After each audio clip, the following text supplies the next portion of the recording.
This is the Wretched Recap for November 7th, 2025.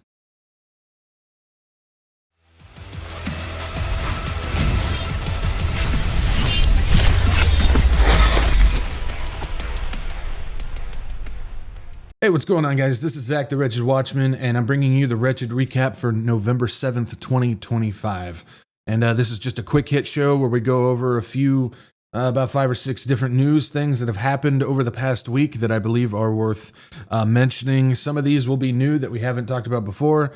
Sometimes we mention some stuff that I think is a little important that we've already covered in the past 2 podcasts since our last recap. And if you want to find out more of that information, along with a whole bunch of other information that, in my opinion, you don't necessarily find anywhere else, make sure you guys go ahead and check out the podcasts that we do every Tuesday and Saturday, 6 p.m. Pacific, 8 p.m. Central, and 9 p.m. Eastern. And it's every Tuesday and Saturday. So make sure you guys go check that out. But coming up on this recap, we got a few things here that you guys can see, and we're going to be covering the Somalia bombings. We're going to be talking about Hegseth warning Iraq of military action, Nigeria's oil production, and the convenient timing of another announcement that goes along with that. Deutsche Bank is apparently hedging against AI and data centers. We'll talk about that. And then we got another update on Robert Morris, just showing that he has absolutely no repentance for the things that he has done. So we got a few things that we'll be covering today, and some new things, as well as just a recap on something else that we've already talked about that I think is worth mentioning. So first up, we're going to be taking a look at the Somalia bombings. So if we jump over here, it says U.S. bombs Somalia for 3 consecutive days. The U.S. has launched at least 89 airstrikes in Somalia this year. Keep in mind, this is coming from the self-proclaimed peace president that has ended more wars than anything. So keep that in mind. It says the U.S. has launched 3 more airstrikes in Somalia over 3 consecutive days, according to press releases from U.S. Africa Command, as the Trump administration continues to bomb the country at a record pace. AFRICOM said that it has launched an airstrike on October 26th that targeted al-Shabaab around 25 miles north of the southern port city of Kismayo. And they said, the U.S.-backed Somali government said that they have killed an al-Shabaab leader. And it goes on to say AFRICOM offered no other details about the strike, as it stopped sharing casualty estimates and assessments on potential civilian harm earlier this year. So we're not getting a clear picture. We're not getting any transparency of what's going on. They say it's for operations security. But again, this is coming from the self-proclaimed transparent administration. So administration of transparency. So keep that in mind. It says the command also announced 2 separate strikes in Somalia's northeastern Puntland region, launched on October 27th and October 28th. And if we jump down, we also get this picture as well. It says the U.S. has dramatically increased its airstrikes in Somalia this year, and the latest 3 strikes brings the total number of U.S. bombings in the country this year to 89. The Trump administration has shattered the previous annual record for U.S. strikes in Somalia, which President Trump set back at 63 strikes back in 2019. So he basically broke his own record. And then we know Biden launched a total of 51 airstrikes in Somalia through his 4 years in office, and Obama launched 48 over his 8 years. Now, this is always fascinating because I've made this point before when I was talking about Trump and his administration before the recent elections, or selections, I should say, and talked about his last term that he was in presidency. And it's notorious that Obama gets the term thrown at him of the drone king, because he launched so many drone strikes. Now, I'm not giving him any credit when it comes to getting him off the hook when it comes to what he did. Obviously, that's atrocious and illegal and unconstitutional in its own right. But at the same time, he continues to have the name of Drone King when even during Trump's first term, he launched an extensive amount of drone strikes that surpassed what even Obama did. So we got to keep that in mind. And Trump is continuing to do the same thing here. And this is a situation where we're continuing to see more and more strikes happening, illegal and unconstitutional strikes that are technically war, but of course they're just doing them anyways without any permission from Congress and so on and so forth that we have to go, that you have to go and to seek approval to do such things. But we're starting to see more and more war fronts open up. We're talking about the whole Venezuela thing. We just covered this past week during the show about how they're looking and training officers, military officers, to go into by land into Mexico for what they're doing there. We also got the whole possible Nigeria situation, which I'll talk about that in just a minute here. And then we have this here, and then we also have Iraq as well, which we're going to talk about that just a second as well. But it's also worth noting that, of course, they're talking about how they're not going to give us any more details or anything when it comes to the casualties and everything like that, which this has become a running situation when it comes to Hegseth's Pentagon anyways, because Hegseth just announced that basically he's restricting all military officials from being able to report to Congress members of Congress, and that is entirely illegal according to the United States Code, which we just talked about that this past week on the show as well. So this is a subject, not the Somalia situation, but the whole overall theme of what's going on with the Pentagon and war and all the strikes and everything. We just covered that extensively this past week on our shows. We've been covering it for a long time, but specifically this situation. So, but yeah, it looks like Somalia is getting bombed by the U.S. as well at a record pace.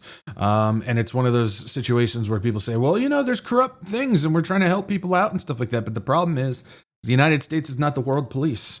It's not our responsibility. They need to take care of these things on their own. And that's an entirely different discussion. But we have the Somalia bombings. Up next, speaking of Iraq and more war fronts, Hegseth has warned Iraq. It says Iraq's al-Abbasi reveals Hegseth warning, operations are coming.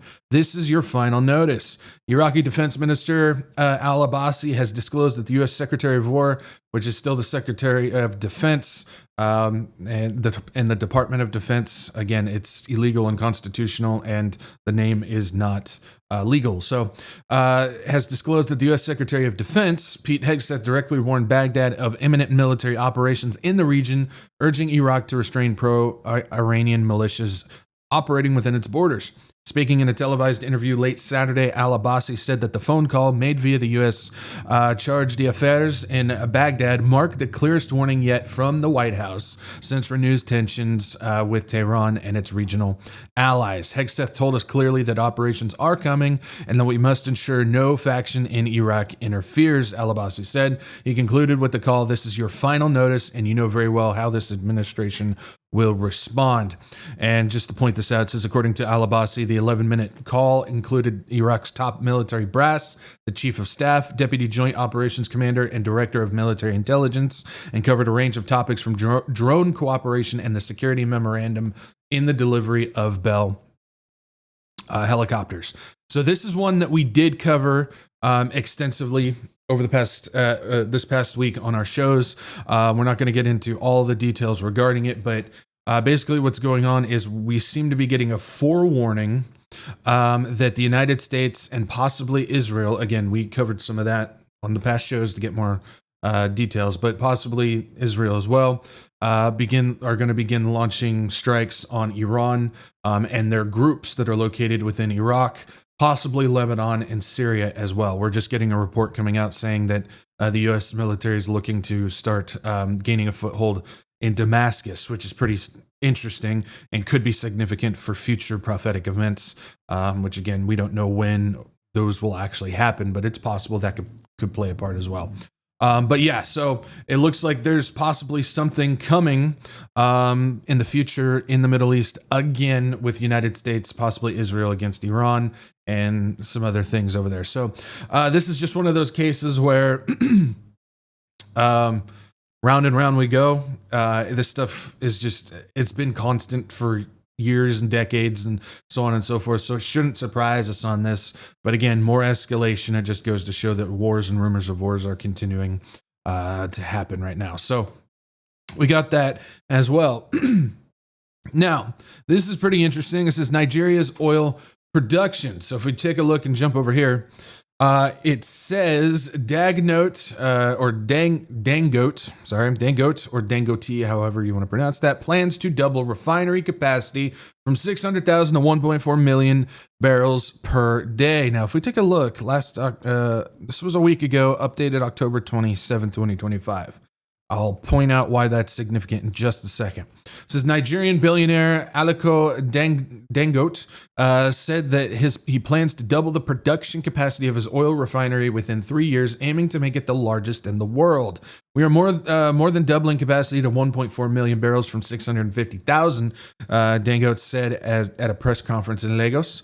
That will make it the largest refinery in the world, surpassing India's Jamnagar refinery, he said. The expansion of the U.S. $20 billion refinery built over 11 years is expected to position Nigeria as a global refining hub. The facility will not only meet domestic fuel demands, but also export refined petroleum products to other African and international markets. Dangote said the expansion reflects confidence in Nigeria's future and Africa's potential. The expansion shows our faith in Africa's potential and our commitment to building the continent's energy independence, he said, noting strong demand from West and East Africa.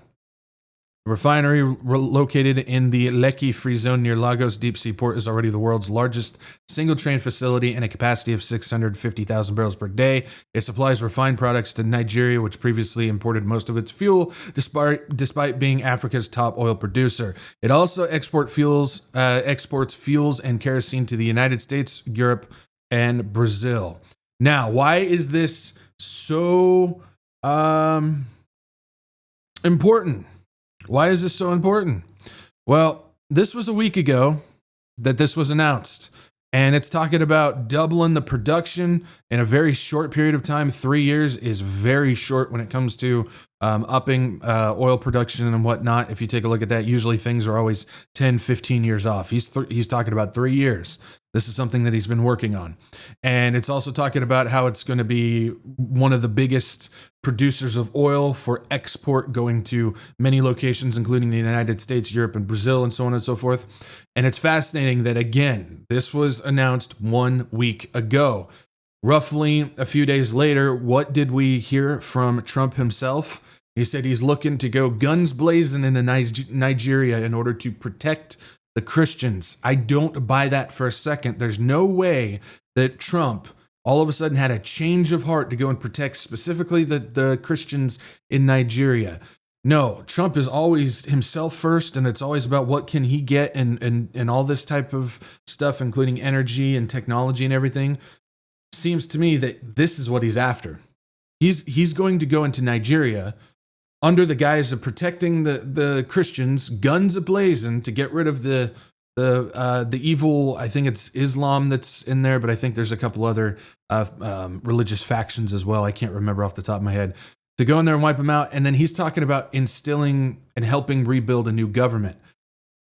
It seems to me this is what he appears to be going after. He didn't have a sudden change of heart to protect the Christians like we're being told in all of the Christian and church and prophecy community and everything like that. I'm not buying it. It also goes on to say the expansion will also increase polypropylene production from 900,000 to 2.4 million metric tons per year. The refinery will produce base oils, key ingredients, and lubricants and engine oils, as well as linear alkybenzene used in detergents. So that's also another one in there. Trump has made it very clear that he's going after raw materials, he's going after minerals, he's going after energy production, and so on and so forth. That's all the talk that we've been hearing about these things, and Greenland and Ukraine and China and all these types of things. So it seems to me that Trump didn't have a change of heart to go and protect the Christians in Nigeria. It seems to me he's going to use that to gain support to go in and capture this stuff, which he's done it a million times, and presidents, doesn't matter if they're right or left, have done it a million times. They lied to you to gain your support, pull on your heartstrings, and you support them for going in and doing something that has nothing to do with what they said that they were actually going to do. And it appears that seems to be what's going on in Nigeria as well. Moving on, we got Deutsche Bank hedges against AI. Now, this is a fascinating one. It says Deutsche explores hedges for data center exposure as AI lending booms. Executives are discussing options including shorting basket of artificial intelligence stocks or using derivatives to transfer risk. It says Deutsche Bank is exploring ways to hedge its exposure to data centers after extending billions of dollars in debt to the sector to keep up with the demand for the artificial intelligence and cloud computing. Executives inside the bank have discussed ways to manage its exposure to the booming industry as so-called hyperscalers pour hundreds of billions of dollars into building infrastructure for their AI needs that is increasingly funded by debt. The German lender is looking at options, including shorting a basket of AI-related stocks, which is basically betting against it. Doing shorts is betting against the situation. So it's buying insurance if it collapses. That's in short what it is. Now, there's a whole bunch more to it. I'm just trying to make it easy for this conversation here. So shorting a basket of AI-related stocks that could help mitigate downside risk by betting against companies in the sector. It's also considering buying default protection on some of the debt using derivatives through a transaction known as synthetic risk transfer. Shorting is what happened. I'm sure most people have heard of the dude, Michael Burry, who he basically betted against the 2007-2008 financial collapse. He saw what was going on and how the entire housing market was built upon a bubble. And so he was one that started betting billions of dollars against the housing market, which everybody thought was booming. But ultimately, it was a giant bubble. And so what we have going on here is Deutsche, and there's a whole bunch of other people out there that are saying that AI is becoming a bubble. I discussed a lot of this on a show just this past week as well, so go check that out. Talking about there appears to be an AI bubble because it's the same AI companies that keep passing contracts and money between each other, but there's nothing there that says it's being supported from people outside this thing. And so what you do is these companies are building a bubble themselves. And so they're talking about how there's a possibility there's an AI bubble similar to the .com situation, where if that thing pops, say goodbye to AI. This would also be a massive hit for the economy as well, because I think it's roughly these 7 AI companies hold roughly 38% of the U.S. economy stock markets, stock options there. So if that goes, then that's all going as well. And so there's a lot of talk about an AI bubble, and if it pops, then everything's going to go. And so it seems Deutsche is kind of looking into ideas of possibly protecting themselves against something like that. We've heard other people doing that. Michael Burry, again, who shorted the 2007-2008 crash, appears to be betting against the AI bubble now. A lot of people look at him and go, well, he had that one trade, so he's a genius, but he's had about 1,000 other trades, which he was wrong on as well. So just take that with a grain of salt. But the situation is AI itself appears to be in a bubble. They just keep passing money and contracts and stuff around to each other. It seems to me that they're getting funding from people that are hidden. We don't know who they are, and they're actually getting funding that way. So that could be a possibility as well. But again, we don't know the situation. I still believe that even if this was the pop, and all of a sudden AI kind of disappears from mainstream, like the consumer side of things, you better believe that AI is still a foundation piece for what's being done on the back end for this coming one world system that they're trying to build. So just wanted to give another thing on that. Again, if you want to know more about this AI bubble and the circular economy going on with it, go check out the podcast this past week and you'll get a good idea of what's going on there. And last but not least, we got Robert Morris lawsuit. This dude just continues to show that he is an unrepentant man. Gateway Church founder asked Dallas County Court to toss victims' defamation lawsuit. Says the Southlake pastor, who last month pleaded guilty to 5 counts of indecency with a child, has asked a Dallas County court to toss the victims' defamation lawsuit against him, court filings show. The defamation suit alleges that former Gateway Church pastor Robert Morris made millions from concealing and mischaracterizing his abuse of Cindy Clemshire beginning when she was 12 years old in the 1980s. The Clemshires say that Morris and Gateway Church dismissed the sexual assault for years, characterizing it as nothing more than an inappropriate relationship. The family also alleges that Morris, his wife, and Gateway staff members continually defamed them and lied about the circumstances of the abuse after Clemshire came forward last year. They're also arguing that Clemshire's claims could be dismissed in part because of the statute of limitations on them have expired. So we've been covering this on the Wretched Recap the past for a couple times. We've covered this, but yeah, Robert Morris is basically he's a sexual predator, child abuser, and a pedophile for doing sexually explicit things with a child who began at 12 years old and all the way up to 16, I believe. And this was going on for years and years and years. There's a giant cover-up between not only him, but also the church and the elder board, which includes people that I've mentioned before.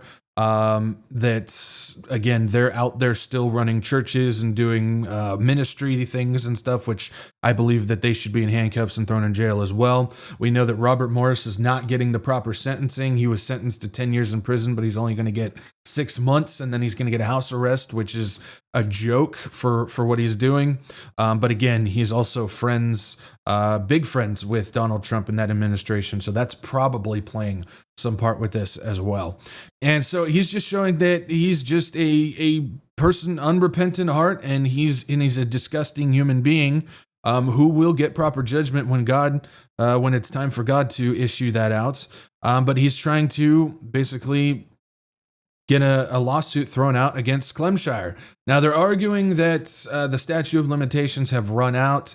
If this has been a continuous thing that's even been going on the past couple years, which I'm not necessarily sure, I'm not clear on that, but if that's the case, then the statutes really haven't run out because it's a pretty relevant situation. But it just goes to show that not only is he not trying to get the proper justice for what he's done, that he's not repentant for the actions that he's done, but now he's trying to make sure that the person that he did these things to is not going to get properly paid for what he did to him, and that's a whole another thing that it's just wrong. There's so many things that this Robert Morris dude has done that's just sick and disgusting. That's millstone worthy, if you understand that. And he continues to show just the type of person he is, and the people who helped cover this up and protect him also have continued to show the type of people that they are, as well, for continuing to not speak about it now and to continue to have positions of leadership in faith and church spots as well. So it's absolutely horrific and disgusting what's going on, but praise the Lord that God is the ultimate judge, and eventually they will get the justice that is going to be properly served to them. So, but that's it. That's all we got. Again, just a couple of things to note on this. And yeah, if you enjoyed this, I'm glad that you did. But it's also one of those things where if you don't check out the podcast, again, you're missing out on a whole bunch of information. We go over so many things on each show because there's so many things happening. A lot of which I don't think is getting talked about. If it is getting talked about, I don't think it's getting talked about from the appropriate angle of just being neutral and just delivering what's going on. There's always that situation there. But again, make sure you guys check out the shows. Again, we're live every Tuesday and Saturday, 6 p.m. Pacific, 8 p.m. Central, 9 p.m. Eastern, and we go over a lot of this stuff and more. So make sure you guys tune in for that as well. So I'm Zach, the Wretched Watchman. Thank you guys for joining me today, and I hope you guys have a great weekend. I'll catch you guys next time. Peace out. Maranatha.